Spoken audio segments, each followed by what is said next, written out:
Un roi si obsédé par les femmes qu'il en perdit son trône, un mariage secret qui changea à jamais l'histoire de l'Angleterre, et une malédiction qui pourrait avoir détruit une dynastie entière. Voici l'histoire d'Édouard IV, le roi médiéval qui a prouvé que coucher à travers le royaume a des conséquences. Et croyez-moi, vous ne devinerez jamais où cela mène. Plantons le décor. Nous sommes en 1461. L'Angleterre se déchire pendant la guerre des Deux Roses. Et sur le trône monte Édouard IV, 19 ans, 1,93 m, et selon tous les témoignages de l'époque, d'une beauté absolue. On parle d'un top modèle médiéval. Un chroniqueur l'a décrit comme le plus beau prince que la chrétienté ait vu de son temps. Mais voici le problème avec Édouard. Il n'était pas seulement beau, il en était conscient. Et il allait utiliser cela d'une manière qui ferait rougir les tabloïds modernes. Quelques mois après son accession au trône, des rumeurs commencèrent à circuler à Londres. Le jeune roi avait un problème. En fait, plusieurs problèmes, tous des femmes. Son propre historien de cour écrivit plus tard qu'Édouard était addict au désir sexuel et poursuivait toute femme qui attirait son regard, quel que soit son rang ou son statut marital. Mais ce n'était pas qu'une simple indiscrétion royale, c'était une obsession d'un niveau pathologique. Alors, comment un roi médiéval séduisait-il les femmes ? Édouard avait un système, et il était troublant de calcul. D'abord, il y avait les promesses. Édouard promettait le mariage, des titres, des terres, tout ce qu'il fallait. Un chroniqueur nota qu'il poursuivait sans discrimination les femmes mariées et célibataires, nobles et roturières. Il murmurait de douces paroles en l'air sur le fait de les faire reines, de rendre leur famille puissante. Et puis, une fois qu'il avait obtenu ce qu'il voulait, la plupart de ses promesses s'évaporaient comme la brume matinale. Mais c'est ici que cela devient plus sombre. Édouard avait des facilitateurs. Le principal d'entre eux était William, Lord Hastings, son plus proche ami et compagnon de débauche. Tous deux rôdaient ensemble dans Londres à la recherche de femmes attractives. Ils avaient un réseau d'intermédiaires qui identifiaient des conquêtes potentielles et organisaient des rencontres secrètes. Un récit décrit comment Édouard se déguisait et rendait visite à des épouses de marchands pendant l'absence de leur mari. Un autre raconte comment il convoquait des femmes dans des chambres privées à la Tour de Londres.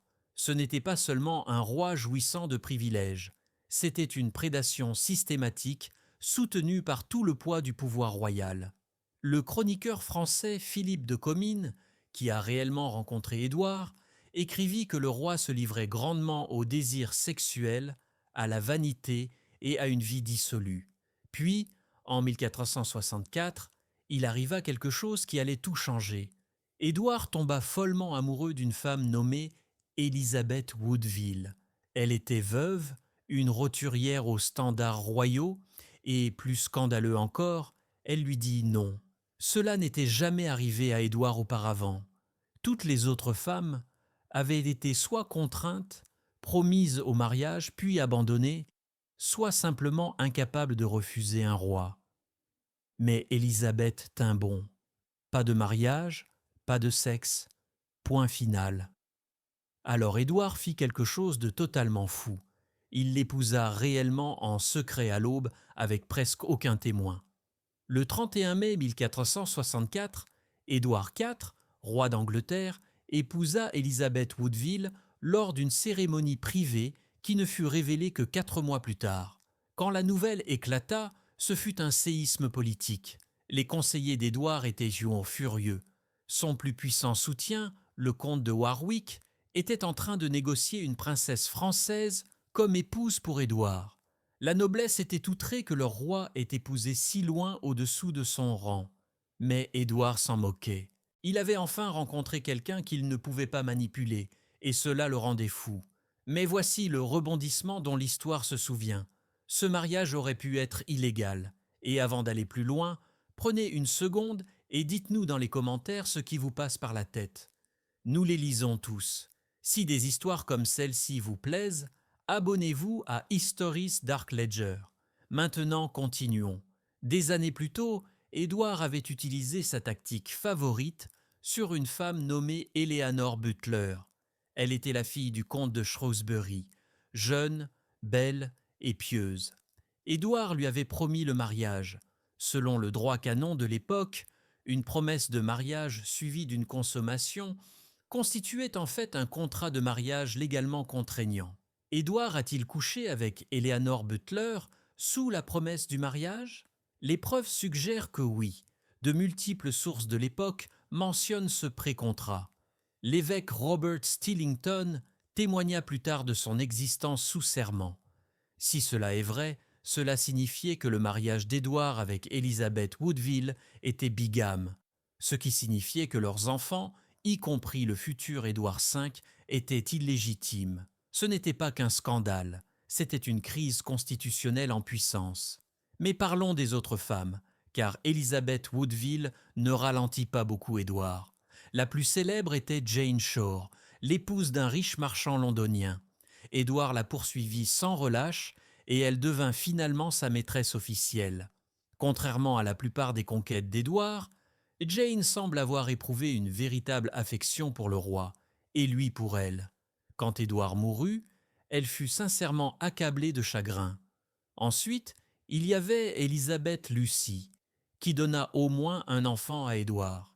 Il y eut la fille d'un comte dont le nom fut protégé par les sources, mais qu'Édouard séduisit avec des promesses qu'il ne tint jamais.